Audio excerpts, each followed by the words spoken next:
आज कांवड़ जो आगे आने वाले कांवड़ यात्रा है उसको लेके अंतर्राज्यीय तथा अंतर जनपदीय समन्वय बैठक मुख्य सचिव की अध्यक्षता में यहाँ संपन्न हुई है तथा इसमें सभी सीमावर्ती जो हमारे राज्य हैं उनके वरिष्ठ अधिकारीगण यहाँ आए थे तथा हमारे जो जनपदीय अधिकारी थे वो ऑनलाइन जुड़े थे। साथ ही जो रेंज और जोन के अधिकारी थे और मंडलीय स्तर के अधिकारी थे वो यहाँ खुद मौजूद थे। उत्तरांचल के साथ और अन्य जनपदों अन्य राज्यों के साथ जो समन्वय किया जाना है उसके बारे में विस्तृत चर्चा हुई। ट्रैफिक को किस तरह से रेगुलेट करना है तथा जो श्रद्धालु आएंगे उनकी इस धार्मिक आयोजन को कितना सुगम और कितना सफल बनाया जाए, प्रशासनिक और सुरक्षा व्यवस्था देके इसके बारे में विस्तृत चर्चा की गई।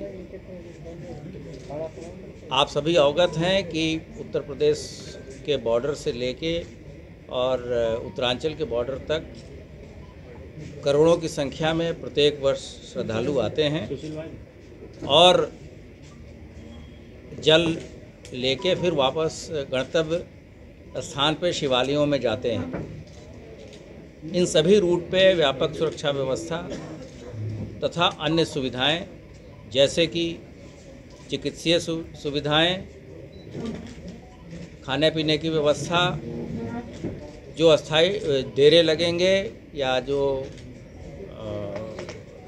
कांवड़ के शिविर लगते हैं उनकी व्यवस्थाएं, उस दौरान किसी तरह की कोई बिजली की आपूर्ति बाधित न हो, साफ़ सफाई की पूरी व्यवस्था हो। अगर कोई आकस्मिक स्थिति आती है तो किस तरीके से उनको जो सहायता पहुंचाई जा सके। यहाँ के जो चिकित्सालय हैं इत्यादि में दवा इत्यादि की व्यवस्था, हमारी जो इमरजेंसी रिस्पांस व्हीकल्स हैं उनके व्यवस्थापन के बारे में, इन सभी बिंदुओं पे विस्तृत चर्चा की गई है और ये निर्देश दिए गए हैं कि जो भी काम बचे हैं उसको वरीयता पे पूरा किया जाए तथा आने वाले कांवड़ यात्रा को अन्य वर्षों की भांति ही सुगम तरीके से संपन्न कराया जाए और मुख्य तिथियों के दौरान हवाई सर्वेक्षण भी हेलीकॉप्टर के द्वारा स्थानीय अधिकारी करेंगे। इसके संबंध में भी आवश्यक निर्देश दे दिए। पिछली की भांति ये जो वो हर एक वर्ष के भांति ये कार्रवाई होगी, ये कोई नई चीज़ें नहीं है। यहाँ आप लोग प्रत्येक वर्ष आप इस चीज़ों को देख चुके हैं और जहाँ तक डीजे की हाइट के बारे में है वो भी सभी आयोजकों अन्य प्रदेशों को बताया गया है कि डीजे की हाइट और वॉल्यूम इतना न हो जिससे कि कोई घटना या दुर्घटना हो। इसके लिए उनके उद्गम के स्थल से ही चीज़ों को रेगुलेट करने के बारे में यहाँ के अधिकारियों के द्वारा उन राज्यों को लिखा जाएगा और इसको इंश्योर कराया जाएगा। सर, क्राउड मैनेजमेंट सबसे बड़ा टास्क रहता है, सबसे बड़ा टास्क क्राउड मैनेजमेंट रहता है। क्या इस बार ऐसी सुविधा की जा रही है कि पश्चिमी उत्तर प्रदेश के जो अधिकारी हैं वो उत्तराखंड के तस्वीरें देख सके लाइव और उत्तराखंड के अधिकारी देख सके पश्चिमी उत्तर प्रदेश की तस्वीरें लाइव, ताकि क्राउड मैनेजमेंट प्रॉपर्ली हो। देखिए, सीसीटीवी का व्यवस्थापन तथा उनको एक दूसरे से जोड़ के जो हमारा इमरजेंसी कंट्रोल रूम है वहाँ पर इन चीज़ों को लाइव देखने की व्यवस्था की जा रही है। ड्रोन से भी निगरानी की जाएगी और जैसा आप सभी अवगत हैं पिछली बार की भांति, पिछले वर्षों की भांति हम लोग ये प्रयास करेंगे कि उसमें एक नेशनलिस्ट फीलिंग भी हो, तिरंगा झंडा लेके भी लोग चलते हैं जिससे कि एक राष्ट्रीयता की भावना ज़्यादा जागृत होती है। बशर्ते कि छोटी मोटी बातों पे जो लोग लड़ाई करते हैं, तो अगर हम इन चीज़ों को इस दौरान इन्फ्यूज़ करेंगे, उनको लगाएंगे तो चीज़ें सकुशल संपन्न होगी। इसके कपिल निर्देश देव अग्रवाल जो भारतीय जनता पार्टी के मंत्री भी हैं, मुजफ्फरनगर में कल उन्होंने एक बयान दिया है, उसमें ये कहा है कि कांवड़ यात्रा के दौरान जो मुस्लिम होटल संचालक हैं वो हिंदुओं के नाम पर हिंदुओं के नाम रखते हैं, और जब सच्चाई पता चलती है तो वहाँ झगड़ा होता है। स्थानीय स्तर पर इन सभी चीज़ों को ध्यान दिया जाएगा। ये प्रशासन के स्थानीय प्रशासन के संज्ञान में है और इन चीज़ों पे भी मीटिंग में विस्तृत चर्चा की गई है। सभी कार्यक्रम और त्यौहार, जैसे अभी आपने देखा होगा कि बकरीद का त्यौहार कितने आपसी भाईचारा से संपन्न हुआ, उसी तरीके से आने वाले कार्यक्रम में भी सबके सहयोग से और सभी धर्म गुरुओं से बातचीत करके इन चीज़ों को हम वार्ता से ही समाधान निकालेंगे और चीज़ों का संपन्न कराएंगे।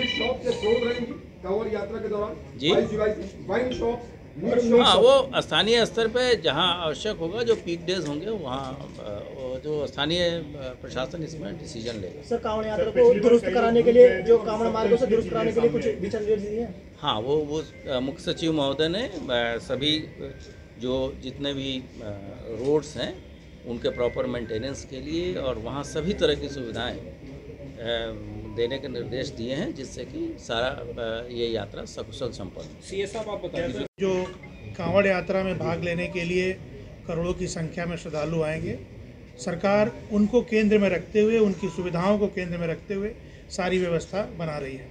चाहे वो अच्छी सड़क हो, सैनिटेशन की व्यवस्था हो, पेयजल की व्यवस्था हो, उनके कैंप की व्यवस्था हो।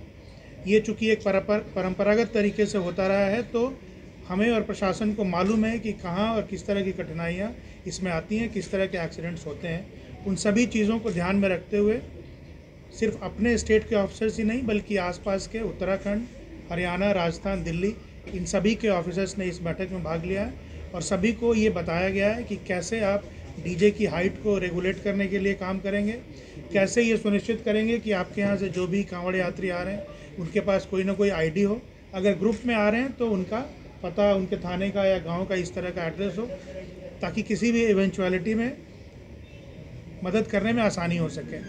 सभी जगह ये व्यवस्था बनाई जा रही है कि मेडिकल के ट्रीटमेंट के लिए अगर कहीं इमीडिएटली रश करना हो, बड़ा एम्बुलेंस नहीं जा पाए, तो वो छोटे गाड़ी हो या 2 व्हीलर्स हो, उनके साथ जाएं।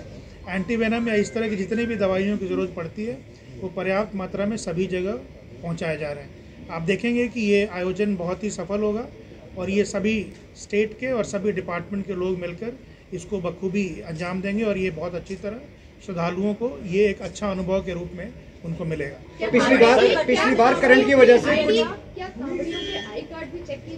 चेक करने की बात नहीं है, चेक करने की बात नहीं है। हिंदुस्तान में आप बगैर आईडी कार्ड लिए कहीं से कहीं जा सकते हैं, तो आईडी चेक करने की बात नहीं है। आईडी की सुविधा ये रहती है कि अगर कोई इवेंचुअलिटी होती है तो आपके परिजन को कांटेक्ट करने में आसानी होती है। दिक्कत क्या सर, कांवड़ियों को अपनी पिछली बार प्रशासन के लिए दिखाना पड़ेगा, बताना पड़ेगा कि कांवड़ लेने जा रहे हैं, इस तरह नहीं, कैसे आईडी का प्रूफ दे पाएंगे प्रशासन? ऐसा कुछ नहीं है, इस तरह के कोई ऐसा कुछ नहीं है। पिछली बार करंट लगने की वजह से कांवड़ियों की मौत हो गई थी, इस बार मैंने आपको जिला प्रशासन ने बहुत अच्छे से करके संभाला, लेकिन मैंने आपको बताया कि ये रिपीट होती हैं चीज़ें। एक्सीडेंट्स क्या है, ड्राउनिंग के केसेस मिलेंगे, इलेक्ट्रोक्यूशन, बिजली की केसेस मिलेंगे आपको, कैंप गलत जगह पे लग गया, गाड़ी आ गई, एक्सीडेंट हो गया, कोई आदमी सो रहा है गाड़ी के नीचे, गाड़ी चल पड़ी। ये चीज़ें पिछले कुछ सालों में आप देख सकते हैं कि वो रेकर करती हैं। तो ये बताया गया है सभी डिपार्टमेंट के ऑफिसर्स को कि आप पूरे कांवड़ के रूट पे इस नज़रिए से एक बार दौरा करिए, अगर नहीं किया है तो, और इन चीज़ों को आइडेंटिफाई करिए और उसको रेक्टिफाई करिए ताकि इस तरह के हादसे रिपीट नहीं हो।